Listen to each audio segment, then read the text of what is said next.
بسم اللہ الرحمن الرحیم۔ السلام علیکم دوستو، دنیا بھر کی خبروں میں آج آپ سنیں گے، لیکن اس سے پہلے اگر ہو سکے تو لائک، سبسکرائب اور بیل آئیکن کا بٹن ضرور دبا لیں، شکریہ۔ یوٹیوب کا اہم اقدام، صدر ٹرمپ کا چینل بند کر دیا۔ مواخذے کی یہ کارروائی ایک دم مضحکہ خیز ہے۔ صدر ٹرمپ، پیٹ بھرے کا احساس دلانے والا پیوند، کپڑے کے ماسک صحت کے لیے مضر۔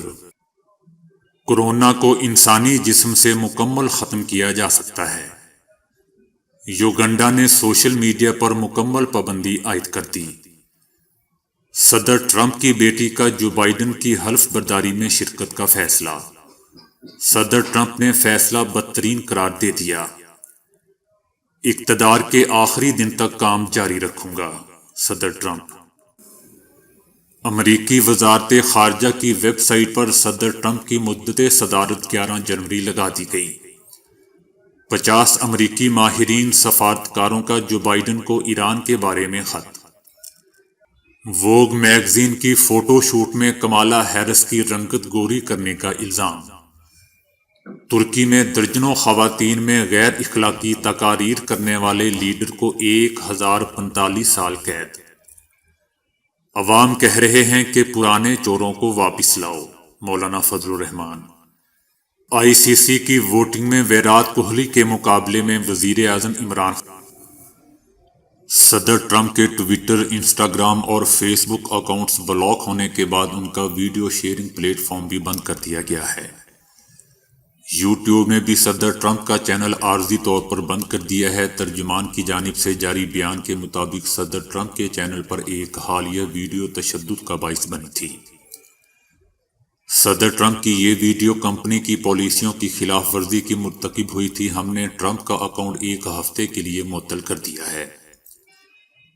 ایک ہفتے کی مدت ختم ہونے کے بعد معاملے پر نظر ثانی کی جائے گی۔ کمپنی کی پالیسی میں کہا گیا ہے کہ دوسری سٹرائک آنے کے نتیجے میں چینل کی 2 ہفتوں کی معطلی ہوگی، جبکہ تیسری سٹرائک کے نتیجے میں مستقل پابندی عائد کی جائے گی۔ 9 جنوری کو ٹویٹر انتظامیہ نے صدر ٹرمپ کا ذاتی اکاؤنٹ مستقل طور پر بند کر دیا تھا، جس پر صدر ٹرمپ کا کہنا تھا کہ میرے 7.5 کروڑ ووٹرز کو چپ کرانے کے لیے اکاؤنٹ بند کیا گیا ہے۔ پیشگوئی کر چکا تھا کہ ٹویٹر کی جانب سے میرا اکاؤنٹ ہٹایا جائے گا۔ صدر ٹرمپ نے کہا ہے کہ امریکی کانگریس میں ان کی مواخذے کی کارروائی کی تیاری ایک دم مضحکہ خیز اور غصے کا باعث بن رہی ہے۔ امریکی صدر ٹرمپ نے کہا کہ یہ کارروائی سیاست کی تاریخ میں سب سے بڑی انتقامی کارروائی کا تسلسل ہے۔ صدر ٹرمپ نے کہا کہ فیس بک اور ٹویٹر نے ان پر پابندی لگا کر بہت بڑی غلطی کی ہے۔ دوستو، یاد رہے کہ صدر ٹرمپ پر پابندی ان کی جانب سے مجمع کو کہے گئے اس ایک جملے کے بعد لگائے گی، جس کے بعد کانگریس پر مظاہرین نے دھاوا بول دیا تھا۔ صدر ٹرمپ کا کہنا تھا کہ وہ ایک بہت بڑی غلطی کر رہے ہیں۔ وہ پہلے سے تقسیم شدہ کو تقسیم کر رہے ہیں اور کچھ ایسا دکھا رہے ہیں جس کی پیش گوئی میں کافی عرصے سے کر رہا ہوں۔ صدر ٹرمپ نے اس بات کی بھی تردید کی کہ ان کی گزشتہ ہفتے ہزاروں حمایتیوں کو کی جانے والی تقریر میں انہوں نے انہیں کانگریس کی جانب مارچ کرنے کا کہا تھا۔ صدر ٹرمپ نے یہ بھی کہا کہ ان کی تقریر کا کانگریس پر ہونے والے حملے سے کوئی تعلق نہیں تھا۔ صدر ٹرمپ نے واشنگٹن میں ایک مجمع سے خطاب کرنے کے دوران کہا تھا کہ صدارتی انتخاب میں چوری ہوئی ہے اور لوگوں کو اپنی ہمت دکھانے کے لیے کانگریس کی جانب مارچ کرنا چاہیے۔ مجمع نے اس کے بعد کانگریس پر دھاوا بول دیا تھا۔ موٹاپے اور بسیار خوری کا گہرا تعلق ہے، اسی لیے اب پیٹ بھرے کا احساس دینے والا ایک پیبند یعنی امپلانٹ بنایا گیا ہے، جس کی جسامت صرف 1 سینٹی میٹر ہے۔ موٹاپے کے شکار افراد گیسٹرک بائی پاس سرجری سے گزرتے ہیں، جو بہت مہنگا اور تکلیف دہ عمل ہوتا ہے۔ اب تجرباتی طور پر ایک پیبند تیار کیا گیا ہے جس کی جسامت صرف 1 سینٹی میٹر ہے۔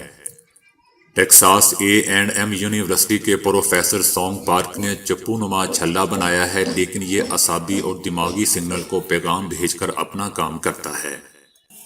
اس آلے کو چلانے کے لیے بیٹری موجود نہیں، کیونکہ اسے پیٹ میں رکھنے کے بعد جسم کے باہر سے ریڈیائی امواج سے بجلی دی جاتی ہے۔ اس کا اصول بہت ہی سادہ ہے، یعنی سرجری کے ذریعے اسے پیٹ میں ایک رگ کے قریب لگایا جاتا ہے جسے ویگس نرو کہتے ہیں۔ ویگس نرو دماغ اور پیٹ سمیت کئی اعضاء کے درمیان رابطے کا کام کرتا ہے۔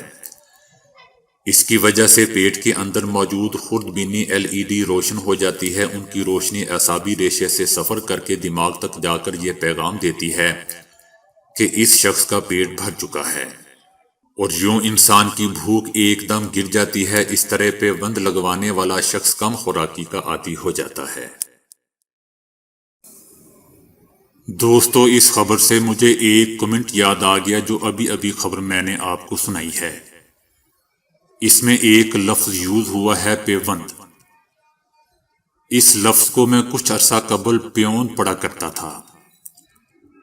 ایک ہمارے ریگولر سننے والے ہیں ریاض احمد صاحب، بہتوں کی طرح ان کے کمنٹ سے لگتا ہے کہ ان کی اردو کافی اچھی ہے۔ یہ لفظ پیون سننے کے بعد ان کا ایک بہت ہی دردناک کمنٹ آیا کہ سبحان اللہ، قربان جاؤں میں تمہاری اردو پہ، دل کرتا ہے کہ تم میرے سامنے آؤ تو میں تمہارا منہ توڑ دوں۔ دوستو، اس کے بعد سے یہ پیوند اور وہ منہ جسے میرے ماں باپ اور بہنیں پیار سے چومتی رہی تھی کبھی نہیں بھولا۔ حالانکہ یہ بات پیار سے بھی سمجھائی جا سکتی تھی۔ اگر کسی سننے والے کو کوئی خبر بری لگ جائے تو ان کا کمنٹ کچھ یوں ہوتا ہے کہ میں آپ کی بہت رسپیکٹ کرتا ہوں، آپ تو لفافہ صحافی ہیں۔ اب لفافہ دوستو کوئی رسپیکٹیبل لفظ تو ہے نہیں، حالانکہ آج کے دور میں لفافہ اور صحافی ایک ہی بات ہے۔ اگر وہ مجھے صرف صحافی ہی کہہ دیں تو ایک ہی بات ہے۔ بہرحال مزے کی بات یہ ہے دوستو کہ ان ریاض احمد برخوردار نے اب یہ نہیں پتا کہ یہ برخوردار ہیں یا میاں صاحب، انہوں نے آج تک میرا ایک بھی اردو کا لفظ یا تلفظ درست نہیں کروایا۔ کہنے کا مقصد یہ ہے کہ ایسے بھی انتہا پسند ہیں ہمارے سننے والے۔ کچھ تو بہت ہی اچھے ہیں جو بہت ہی شائستگی اور پیار سے بچوں کی طرح ایک بار نہیں بلکہ بار بار درستگی کرواتے ہیں، اور ایسی درستگی پہ دل کرتا ہے کہ بندہ بار بار پیوند کو پیون پڑے۔ دوستو، اس میں کوئی شک نہیں کہ کراچی اور انڈین مسلمانوں کی اردو آؤٹ کلاس ہے، لیکن چونکہ میں پنجاب سے ہوں اس لیے آپ کو شاید میری اردو میں پنجابی کا بھی خوبصورت ٹچ نظر آئے۔ پرسنلی مجھے پنجابی زبان بہت پسند ہے، خاص کر جب بچوں کو بولتے ہوئے دیکھتا ہوں، اس لیے اگر تھوڑا بہت فرق رہ جائے تو پلیز اگنور کر دیا کریں۔ چلو چلتے ہیں ہوں اگلی خبر دے اتے۔ بیلجیم کے ہسپتالوں میں کپڑے کے بنے ماسک پر پابندی عائد کر دی گئی ہے کیونکہ کپڑے کے ماسک صحت کے لیے مضر ہیں۔ اس میں جراثیم جمع ہو جاتے ہیں۔ طبی ماہرین کا کہنا ہے کہ تحفظ کے لیے سرجیکل ماسک استعمال کیے جائیں۔ روس کے سائنسدانوں نے کورونا کو انسانی جسم سے ختم کرنے کا نیا طریقہ ڈھونڈ لیا ہے۔ ان کا دعویٰ ہے کہ مریض کو کسی نقصان کے بغیر اس کورونا سے نجات مل سکتی ہے۔ سائنسدانوں نے تحقیق کے بعد یہ نتیجہ اخذ کیا ہے کہ تابکاری کی کمزور مقداریں انسانوں کو نقصان پہنچائے بغیر کورونا کی تبدیل شدہ قسم سمیت انسانی جسم سے ختم کر سکتی ہیں۔ اس وقت سائنسدانوں کی ایک ٹیم اس طرز کے علاج اور معالجے کا طریقہ کار تیار کر رہی ہے۔ روسی ماہرین کا کہنا ہے کہ اس سے نہ صرف کورونا بلکہ اس کورونا کی تبدیل شدہ قسم سمیت دیگر جراثیموں کے لیے بھی تیار کی گئی ہے۔ ملک یوگنڈا نے فیس بک اور میسجنگ ایپ سمیت دیگر سوشل میڈیا سائٹس پر پابندی عائد کر دی ہے۔ یوگنڈا حکومت کا یہ اقدام ملک میں 2 دن بعد ہونے والے صدارتی انتخابات کے حوالے سے ہے، تاکہ اس موقع پر سوشل میڈیا کو کسی قسم کی مہم کے لیے استعمال نہ کیا جا سکے۔ یوگنڈا میں 23.6 ملین سے زائد افراد کے پاس موبائل فونز ہیں، جن میں 17 ملین افراد انٹرنیٹ استعمال کرتے ہیں۔ امریکی صدر ٹرمپ کے جو بائیڈن کی تقریب حلف برداری میں شرکت نہ کرنے کے فیصلے کی ان کی بیٹی ایوانکا نے مخالفت کر دی ہے۔ انہوں نے جو بائیڈن کی حلف برداری کی تقریب میں شرکت کی حامی بھر لی ہے۔ امریکی صدر ٹرمپ نے بیٹی کے اس فیصلے کو بدترین قرار دیا ہے۔ صدر ٹرمپ نے اگلے ہفتے صدر کی حلف برداری اور انتخابی مراحل کی تکمیل تک 24 جنوری تک واشنگٹن میں ہنگامی حالت کے نفاذ کا اعلان کیا ہے۔ صدر ٹرمپ کا کہنا ہے کہ جن لوگوں نے قانون کی خلاف ورزی کی ہے اور دارالحکومت میں گزشتہ ہفتے طوفان برپا کیا وہ 75 ملین امریکیوں کی حمایت والی امریکہ فرسٹ تحریک کی نمائندگی نہیں کرتے ہیں۔ انہوں نے مزید کہا کہ وہ اقتدار کے لیے آخری دن تک ملک کے لیے کام جاری رکھیں گے۔ صدر جو بائیڈن کی 20 جنوری کو ہونے والی افتتاحی تقریب کا مرکزی خیال امریکہ یونائیٹڈ رکھا گیا ہے۔ امریکہ کے 46ویں صدر کے دور کے آغاز کے لیے یہ تھیم اس لیے منتخب کیا گیا ہے کیونکہ اس وقت ملک کو ایک بحران اور منقسم سوچوں کا سامنا ہے۔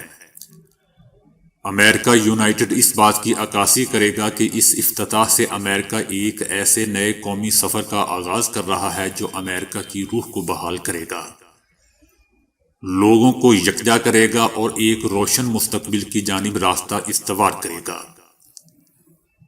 دوستو، نام کچھ بھی رکھ لیں، ہوگا وہی جو ہو کر رہے گا۔ امریکی وزارت خارجہ کی سرکاری ویب سائٹ کو کسی نے کیپچر کر لیا ہے۔ ویب سائٹ کے صفحے پر لکھ دیا گیا ہے کہ امریکی صدر ٹرمپ کی مدت صدارت 11 جنوری کو ختم ہو چکی ہے۔ آئینی طور پر صدر ٹرمپ کی مدت صدارت 30 جنوری کو ختم ہوگی۔ عالمی اور علاقائی امور پر 50 سے زیادہ امریکی ماہرین اور سفارتکاروں نے امریکہ کے نو منتخب صدر جو بائیڈن کے نام ایک خط میں مطالبہ کیا ہے کہ امریکہ کی آئندہ حکومت فوراً سمجھوتے میں واپس آئے اور ایران کے خلاف پابندیاں کم کرے۔ ٹرمپ حکومت کی زیادہ سے زیادہ دباؤ کی پالیسیوں کو ناکامی قرار دیا گیا۔ انہوں نے مطالبہ کیا ہے کہ امریکی حکومت سمجھوتے میں واپس آئے اور اس پر کاربند رہے۔ جو بائیڈن کو صدر ٹرمپ کی نقصان دہ پالیسیوں کی تلافی کرنا چاہیے۔ یورپی یونین نے ایران سے ایک بار پھر مطالبہ کیا ہے کہ وہ معاہدے کی خلاف ورزیوں سے باز رہے۔ ایران میں یورینیم افزودگی کی سطح کو 20% تک بڑھایا جانا بہت خطرناک پیش رفت اور تشویش کا باعث ہے، جبکہ دوسری طرف سابق امریکی وزیر خارجہ ہینری کسنجر نے نئی امریکی انتظامیہ پر زور دیا ہے کہ ایران کے ساتھ ڈیل ری اوپن کرنے سے باز رہے۔ امریکی تاریخ کی پہلی نائب خاتون صدر بننے والی کمالا ہیرس آئندہ ماہ فروری میں شہرہ آفاق فیشن میگزین ووگ کے سرورق کی زینت بنے گی اور جلد ہی وہ اپنے عہدے کا حلف بھی اٹھائیں گی۔ عہدہ سنبھالنے سے قبل ہی ان کی جانب سے ووگ کے لیے کرائے گئے فوٹو شوٹ پر فیشن میگزین کو تنقید کا نشانہ بنایا جا رہا ہے۔ ان کی جانب سے ووگ کے لیے کرائے گئے فوٹو شوٹ کی تصاویر سامنے آنے کے بعد میگزین پر نائب صدر کی انتہائی ناقص کوالٹی کی تصاویر کھینچنے کا الزام عائد کیا گیا ہے۔ کمالا ہیرس کی تصاویر سامنے آنے کے بعد کئی افراد نے ووگ پر الزام عائد کیا کہ انہوں نے نائب صدر کی رنگت بھی گوری کر دی۔ تنقید کرنے والے افراد کے مطابق کمالا ہیرس بنیادی طور پر سیاہ فام ہیں، تاہم ان کے فوٹو شوٹ میں انہیں گورا دکھایا گیا ہے، جو کہ قابل مذمت ہے۔ ترکی میں درجنوں خواتین کے سامنے اسلامی تقاریر کرنے والے ایک فرقے کے لیڈر کو 1045 سال قید سنا کر جیل بھجوا دیا گیا ہے۔ اس آدمی کا نام عدنان اوکتر تھا جس نے ایک ایسا فرقہ بنا رکھا تھا جس کی تعلیمات کا محور جنسیت تھا۔ مجرم ہمہ وقت خواتین میں رہتا اور مذہبی تقاریر کرتا تھا۔ اس آدمی نے اپنا ایک آن لائن چینل بھی بنا رکھا تھا جس پر رقص کی محفلیں ہوتی۔ مولانا فضل الرحمان نے کہا ہے کہ اب ہم اس ملک میں اداروں کی بالادستی کو تسلیم نہیں کریں گے اور یہاں لوگوں کی بالادستی ہوگی۔ دھاندلی کی حکومت کو مسترد کرتے ہیں۔ ان کا کہنا تھا کہ یاد رکھیں عمران خان کو تو جانا ہی جانا ہے، یہ جعلی حکومت جعلی وزیر اعظم ہے، اسے تو عقل ہی نہیں ہے۔ اس کا کوئی نظریہ نہیں ہے، کبھی کہتا ہے کہ ریاست مدینہ ہونا چاہیے، کبھی کہتا ہے کہ چینی نظام ہونا چاہیے، کبھی کہتا ہے کہ ایرانی نظام کی ضرورت ہے، کبھی کہتا ہے کہ امریکی نظام ہونا بہت ضروری ہے۔ ہم نے پاکستان کو امریکی کالونی نہیں بننے دینا، پاکستان کے مالک لوگ ہیں یا کچھ طاقتور ادارے ہیں۔ اب ہم اس ملک میں اداروں کی بالادستی کو تسلیم نہیں کریں گے، لوگ حکومت سے بیزار ہو چکے ہیں۔ یہ دوسروں پر الزام لگا رہے ہیں کہ یہ چور ہیں اور وہ چور ہیں۔ آج ایسی حکومت آئی ہے کہ لوگ کہہ رہے ہیں کہ پرانے چوروں کو واپس لاؤ تاکہ روٹی تو مل سکے۔ اس حکومت نے ملکی معیشت کا کباڑہ کر دیا ہے، غریب بازار میں اشیاء خورد و نوش خریدنے کے قابل نہیں رہا، اس کی قوت خرید جواب دے چکی ہے۔ مائیں بازاروں میں اپنے بچے بیچ رہی ہیں، والدین بچوں کو نہر میں پھینک رہے ہیں کیونکہ انہیں پالنے کے پیسے نہیں ہیں۔ اس لیے ملک بنایا تھا کہ اس قسم کے لوگ ہم پر مسلط ہوں، اور ملک کے ذمہ دار ادارے ان کی پشت پر ہوں گے اور ان کے لیے دھاندلی کریں گے۔ وزیر اعظم عمران خان نے 47.3 اور بھارتی کپتان ویرات کوہلی نے 46.1% ووٹ حاصل کیے۔ آئی سی سی کی پولنگ میں بہترین کپتان کی فہرست میں وزیر اعظم عمران خان جیت گئے۔ پولنگ میں 5 لاکھ سے زیادہ افراد نے اپنے رائے کا اظہار کیا اور عمران خان 47.3% ووٹ حاصل کر کے کامیاب قرار پائے۔ ابتدا میں پاکستانی ٹیم کے سابق کپتان اور موجودہ وزیر اعظم عمران خان 49% کے ساتھ واضح برتری لیے ہوئے تھے، لیکن آہستہ آہستہ ویرات کوہلی کے ووٹوں میں اضافہ ہوتا گیا۔ آخری لمحات میں سخت مقابلہ ہوا۔ پولنگ کا وقت ختم ہونے سے 17 منٹ قبل تک بھارتی کپتان کو 1% کی برتری حاصل تھی۔ آخر میں ڈرامائی انداز میں وزیر اعظم عمران خان کے چاہنے والوں نے ووٹنگ میں بھرپور حصہ لیتے ہوئے زور لگایا اور بازی جیت لی۔ اس جیت کے بعد تو صارفین کے علاوہ پی ٹی آئی کے وزراء اور ممبران نے سماجی رابطوں کی ویب سائٹس پر اپنے لیڈر کی کامیابی کا بھرپور تذکرہ کیا۔ پارٹی کے اکاؤنٹ سے ٹویٹ کیا گیا کہ عمران خان کا کوہلی سے موازنہ درست نہیں ہے، کیونکہ وہ نہ صرف کرکٹر ہی نہیں، کینسر ہاسپٹل اور نمل یونیورسٹی کے بانی بھی ہیں۔ دوسری جانب بھارتی صارفین کی وزیر اعظم عمران خان کی جیت برداشت نہ ہوئی اور دھاندلی کے الزام عائد کرتے ہوئے کہا کہ کوہلی جیت رہے تھے، اچانک عمران خان کی جیت کیسے ہو گئی۔ تو دوستو آج کے لیے اتنا ہی۔ ویڈیو کو لائک اور شیئر کرنے کا بہت بہت شکریہ۔